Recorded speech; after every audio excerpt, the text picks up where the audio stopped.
이 수면무호흡증의 이제 위험성과 관련해서 여러 가지 이슈가 있습니다. 우선은 충분한 잠을 못 자니까 낮 동안에 졸리고 그래서 이제 사고 위험이 높아진다가 있고요. 뭐 기억력이 떨어진다, 인지 기능이 떨어진다, 치매가 온다 이런 것도 있습니다.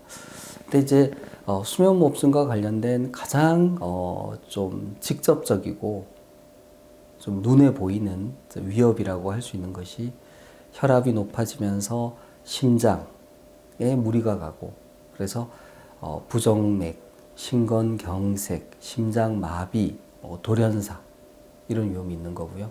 또 뇌혈관의 압력을 높여가지고 뇌경색이라든지 뇌출혈이라든지 그래서 뇌혈관 질환으로 인한 이제 사망 위험을 높인다라고 되어 있습니다.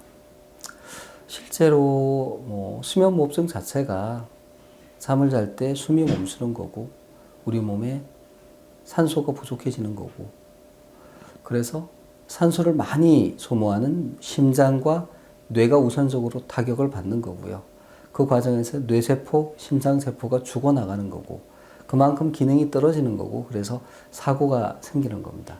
혈압이 높아지는 거 그로 인한 혈관의 이제 내피 부분에 손상이 생기고 혈관 암벽이 이제 닫히니까 그 부분이 치유되는 과정에서 두꺼워지죠. 막히게 되고 그리고 수면무호흡이 있을 때 심장이 상당히 불규칙하게 됩니다. 빨리 뛰다 느리게 뛰다 빨리 뛰다 느리게 뛰다는 게 반복되는 거죠.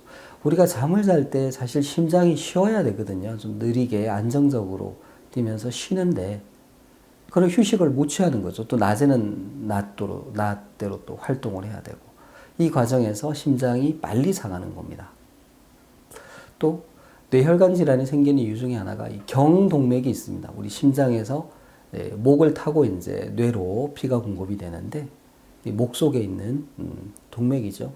그 동맥도 안쪽 부분이 손상을 당합니다. 그래서 그 부분에 아무는 과정에서 피떡이 생기는 거죠.